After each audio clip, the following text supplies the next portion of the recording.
আসসালামু আলাইকুম। সংবাদে আপনাদের সবাইকে স্বাগতম জানাচ্ছি আমি নুসরাত। শুরুতেই সংবাদ শিরোনাম।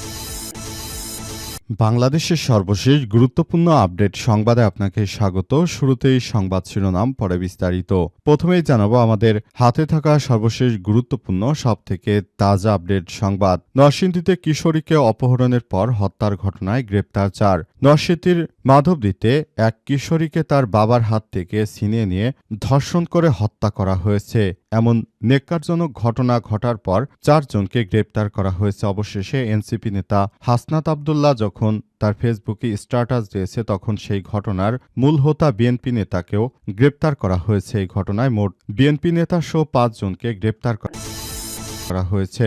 এরপর জানাবো, নুরাকে 24 ঘন্টার মধ্যে ধরতে হবে বললেন হাসনাত আব্দুল্লাহ। নরসিংদী কিশোরীকে ধর্ষণ ও হত্যার ঘটনার মূল অভিযুক্ত নুরাকে 24 ঘন্টার মধ্যে গ্রেপ্তারের আলটিমেটাম দিয়েছিল হাসনাত আব্দুল্লাহ। এরপরই নুরাকে গ্রেপ্তার করা হয়েছে। তিনি ওই হত্যাকাণ্ড এবং ধর্ষণের মূল হোতা। এদিকে এনসিপির 10 দিনের কর্মসূচি ঘোষণা। দেশ যাবে নতুন পথে, ফিরবে না আর ফ্যাসিবাদে স্লোগানকে সামনে রেখে প্রথম প্রতিষ্ঠাবার্ষিকী উপলক্ষে 10 দিনের কর্মসূচি ঘোষণা করেছে জাতীয় নাগরিক পার্টি এনসিপি। আজ রাজধানী ঢাকায় আয়োজিত অনুষ্ঠানে দলটির শীর্ষ নেতারা এই কর্মসূচির ঘোষণা করেন এবং সমসাময়িক রাজনৈতিক পরিস্থিতি নিয়ে বক্তব্য দেন। এবারে জানাবো, ত্রয়োদশ জাতীয় সংসদ এবার নজর সবার। বিরোধী দলের কার্যক্রম পর্যবেক্ষণ করবে জনগণ। 12 মাস শুরু হতে যাচ্ছে ত্রয়োদশ জাতীয় সংসদের অধিবেশন। বিশ্লেষকরা বলছেন, বিগত 3টি সংসদে দুর্বল বিরোধী দল থাকায় সরকারকে জবাবদিহিতার আওতায় আনা যায়নি। তবে এবারের সংসদে থাকছে শক্ত বিরোধী দল। বিশ্লেষকরা বলছে, শুধু তাই নয়, এবার জনগণ সংসদে বিরোধী দলের কার্যক্রম পর্যবেক্ষণ করবে। এবং সর্বশেষ জানাবো, জেনেভায় যুক্তরাষ্ট্র ইরান আলোচনায় উল্লেখযোগ্য অগ্রগতি। সুইজারল্যান্ডের জেনেভায় যুক্তরাষ্ট্র ও ইরানের মধ্যে উচ্চ ঝুঁকিপূর্ণ পারমাণবিক আলোচনায় অগ্রগতি হয়েছে বলে জানিয়েছে ওমানের পররাষ্ট্রমন্ত্রী বদর আল বুসাইদি। তিনি বলেছেন, আলোচনার মধ্যস্থতাকারী ভূমিকা পালন করেন, তবে সম্ভাব্য যুদ্ধ এড়াতে দেশ দুটির মধ্যে কোনো চুক্তি হবে কিনা তা স্পষ্ট নয়। অবশ্য উভয় পক্ষই শীঘ্রই আবার আলোচনায় বসার কথা জানিয়েছে খবর বিবিসির। প্রিয় দর্শক, এতক্ষণ শুনছিলেন সংবাদ শিরোনাম, এবারে বিস্তারিত। তবে তার আগে বন্ধুরা অনুরোধ থাকবে, এই সংবাদটিতে একটি লাইক দিন। এই চ্যানেলে আপনি নতুন হয়ে থাকলে আমাদের সংবাদটি দেখতে দেখতে চ্যানেলটি সাবস্ক্রাইব করে রাখুন। কমেন্ট করে বন্ধুরা আপনার মূল্যবান মতামত জানিয়ে দিন আপনি বিশ্বের কোন দেশ থেকে বা বাংলাদেশের কোন স্থান থেকে আমাদের সংবাদটি দেখছেন এবং শুনছেন। আর বন্ধুরা, সংবাদটি আপনার সোশ্যাল মিডিয়া ফেসবুকে শেয়ার করে বন্ধুদেরও দেখার সুযোগ করে দিন। গাজা যুদ্ধে আপনি যদি নিরীহ ফিলিস্তিনিদের ভালোবেসে থাকেন, কমেন্টে ইয়েস লিখে পুরো বিশ্বকে জানিয়ে দিন। আর বর্তমান বাংলাদেশের পরিস্থিতি নিয়ে আপনার কি বলা আছে? এমন ধর্ষণের এবং হত্যাকাণ্ডের ঘটনা যেটা হযরত মুহাম্মদ সাল্লাল্লাহু আলাইহি ওয়াসাল্লামের আমলেও ঘটেছে কিনা সেটি সন্দেহ। এ বিষয়ে আপনার মূল্যবান মতামত আমাদের দর্শকদেরও জানিয়ে দিন। এবারে বিস্তারিত। নরসিংদীতে কিশোরীকে অপহরণের পর হত্যার ঘটনায় গ্রেপ্তার 4। নরসিংদীতে বাবার হাত থেকে তরুণীকে ছিনিয়ে নিয়ে ধর্ষণ করেছে দুর্বৃত্তরা।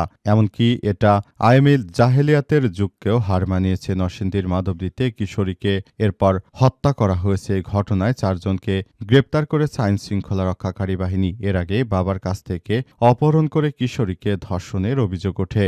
জেলার মহিষাসুরা ইউনিয়নের একটি সরিষা ক্ষেত থেকে তাদের মরদেহ উদ্ধার করে পুলিশ। ভুক্তভোগী কিশোরীর পরিবার জানিয়েছে, 15 দিন আগে বাসায় ফেরার পথে মেয়েকে জোর করে তুলে নিয়ে ধর্ষণ করা হয়। বিচারের আশায় তারা যান স্থানীয় সাবেক ইউপি সদস্য আহমেদুল্লাহর কাছে, কিন্তু বিচার তো মেলেনি, উল্টো এলাকা ছেড়ে চলে যেতে বলা হয়েছে তাদেরকে। এদিকে ইউপি সদস্যের কাছে যাওয়ায় ক্ষুব্ধ হয়ে ওঠে অভিযুক্তরা। গত বুধবার রাতে মেয়েকে অপহরণ করা হয় আবারও। এরপর খালার বাড়িতে রেখে আসতে যাচ্ছিলেন বাবা, কিন্তু বিলপাড়া এলাকায় তাকে অপহরণ করে যায় নূরের নেতৃত্বে 6 জন। এরপর সারা রাত আবার ওই মেয়েকে ধর্ষণ করা হয়। এরপর সরিষা ক্ষেতে কিশোরীর মরদেহ দেখতে পান স্থানীয়রা। মাধবদী থানার ভারপ্রাপ্ত ওসি কামাল হোসেন বলেছেন, ইতিমধ্যে সন্দেহভাজন হিসেবে 4 জনকে আটক করা হয়েছে। আর ধর্ষণের বিষয়টি তদন্তের পর বিস্তারিত বলা যাবে বলে সেখানে উল্লেখ করা হয়েছে। এই ঘটনার পর সারা দেশ জুড়ে থমথমে অবস্থা বিরাজ করছে। সবাই যার যার জায়গা থেকে বলাবলি করছে যে বাংলাদেশে এই ধরনের কোনো হত্যাকাণ্ডের ঘটনা ঘটুক সে বিষয়টি আমরা কোনোভাবেই মেনে নিতে পারি না। আমরা এই কার্যক্রমগুলো কোনোভাবেই দেখব না, এমনটাই জানিয়েছে সবাই। নুরাকে 24 ঘন্টার মধ্যে ধরতে হবে বললেন হাসনাত আব্দুল্লাহ। নরসিংদী কিশোরীকে ধর্ষণ ও হত্যার ঘটনায় মূল অভিযুক্ত নুরাকে 24 ঘন্টার মধ্যে গ্রেপ্তারের দাবি জানিয়েছে জাতীয় নাগরিক পার্টি এনসিপির দক্ষিণ অঞ্চলের মুখ্য সংগঠক ও কুমিল্লা 4 আসনের সংসদ সদস্য হাসনাত আব্দুল্লাহ আজ সামাজিক যোগাযোগ মাধ্যমে নিজের ভেরিফাইড ফেসবুক পেজে হাসনাত আব্দুল্লাহ তিনি পোস্টে এই দাবি জানিয়েছেন। ফেসবুক পোস্টে হাসনাত আব্দুল্লাহ লিখেছেন, নরসিংদীতে কিশোরীকে ধর্ষণ ও বাবার কাছ থেকে ছিনিয়ে নিয়ে হত্যার ঘটনায় জানা যাচ্ছে স্থানীয় বিএনপির নেতাও জড়িত। তিনি হলেন মহিষাসুরা ইউনিয়নের মেম্বার ও ইউনিয়ন বিএনপির সহসভাপতি আহমেদ আলী দেওয়ান।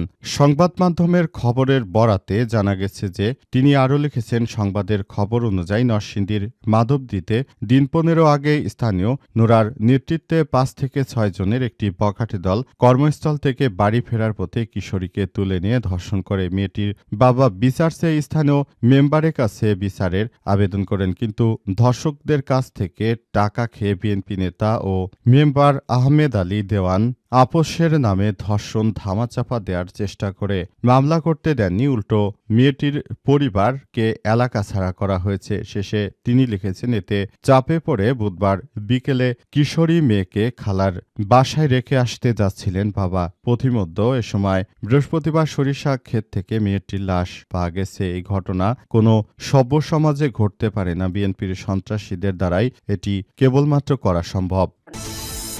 এনসিপির 10 দিনের কর্মসূচি ঘোষণা। দেশ যাবে নতুন পথে, ফিরবেন আর ফ্যাসিবাদের স্লোগানকে সামনে রেখে প্রতিষ্ঠাবার্ষিকী উপলক্ষে 10 দিনের কর্মসূচি ঘোষণা করেছে জাতীয় নাগরিক পার্টি এনসিপি। আজ রাজধানী ঢাকায় আয়োজিত এক অনুষ্ঠানে দলটির শীর্ষ নেতারা এই কর্মসূচির ঘোষণা করে। এ সময় সমসাময়িক রাজনৈতিক পরিস্থিতিতে বক্তব্য দেন তিনি। অনুষ্ঠানে এনসিপি জ্যেষ্ঠ যুগ্ম আহ্বায়ক সারোয়ার তুষার বলেছেন, গণভোট বাস্তবায়ন ছাড়া বর্তমান সরকারের সামনে অন্য কোনো কার্যকর বিকল্প নেই। তিনি দাবি করেন, দেশের জনগণ পরিবর্তন চায় এবং সেই পরিবর্তনের সাথে গণভোটই হতে পারে একটি গণতান্ত্রিক সমাধান। একই সঙ্গে তিনি বিএনপির সমালোচনা করে বলেছেন, বিএনপি যদি আবার ফ্যাসিবাদে ফিরে যেতে চায় তাহলে দেশের জনগণ তাদের প্রতিহত করবে। তিনি অভিযোগ করেছেন, অতীতে দেশের রাজনীতিতে যে স্বৈরাচারের প্রবণতা দেখা গেছে তা থেকে বেরিয়ে এসে নতুন রাজনৈতিক সংস্কৃতি গড়ে তুলতে হবে। এনসিপির জ্যেষ্ঠ যুগ্ম আহ্বায়ক আরিফুল ইসলাম আদিব বলেছেন, সংসদের প্রথম অধিবেশনে রাষ্ট্রপতির অভিশংসন ছাড়ার প্রস্তাব উত্থাপনের বিষয়ে 11 দলীয় জোট ইতিবাচক রয়েছে। তার ভাষ্য অনুযায়ী জোটভুক্ত দলগুলো এই বিষয়ে ঐক্যমতে পৌঁছে কাজ করছে এবং বিষয়টি উত্থাপনের ব্যাপারে তারা আশাবাদী এবং তারা এই ব্যাপারটি নিয়ে কাজ করছে এবং তারা মনে করে যে এই প্রক্রিয়ার মধ্য দিয়েই তারা এই কার্যক্রমগুলো চালিয়ে যেতে পারবে। ত্রয়োদশ জাতীয় সংসদের নজর সবার। এবার বিরোধী দলের কর্মকাণ্ডেও পর্যবেক্ষণ করবে জনগণ। 12 মাস শুরু হচ্ছে বাংলাদেশ সংসদ অধিবেশন। বিশ্লেষকরা বলছেন, বিগত 3টি সংসদে দুর্বল বিরোধী দল থাকায় সরকারকে জবাবদিহিতার আওতায় আনা যায়নি। তবে এবারে সংসদে থাকছে শক্ত বিরোধী দল। বিশ্লেষকরা বলছেন, শুধু সরকারি দল নয়, এবার জনগণ সংসদে বিরোধী দলের কার্যক্রমও পর্যবেক্ষণ করবে। আগে 3 সংসদে প্রধান বিরোধী দল জাতীয় পার্টি নামে বিরোধী দল হলেও কার্যকর হাসিনা সরকারের নিয়ন্ত্রণে ছিল তারা।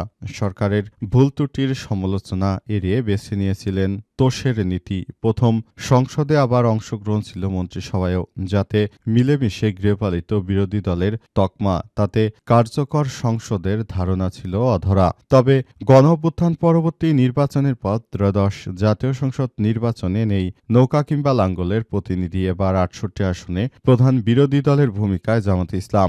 রাষ্ট্রবিজ্ঞান অধ্যাপক মোহাম্মদ মাহবুবুর রহমান বলেছেন, একটা শক্ত বিরোধী দল আছে। আমরা যদি রাজপথে সহিংসতা বাদ দিয়ে গঠনমূলক সমালোচনামূলক রাজনীতি করতে চাই তাহলে একটা ভালো সংসদ সবাইকে উপহার দিতে পারব বলে জানিয়েছেন তিনি, এবং সে অনুযায়ী সবাইকে নিয়ে কাজ করার প্রতি দৃঢ় আহ্বান জানিয়েছেন এই নেতা। তিনি আরও জানিয়েছেন যে দেশের মানুষকে এই মুহূর্তে সবথেকে এই ভালো রাজনৈতিক দলগুলোকে সঙ্গে নিয়ে তারপর কাজ করার প্রতি সবাইকে আরও এগিয়ে যাওয়ার বিষয়ে আহ্বান জানানো হয়েছে। সবাইকে তাই এই প্রক্রিয়াগুলোর মধ্য দিয়েই এগিয়ে যেতে হবে।